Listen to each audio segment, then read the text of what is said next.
See, Dad? I told you snore.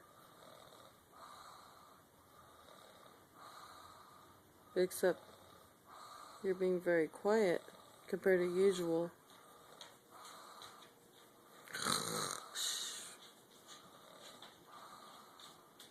And look the way your neck is positioned. I just wish you would have went to bed like I told you to. Love you.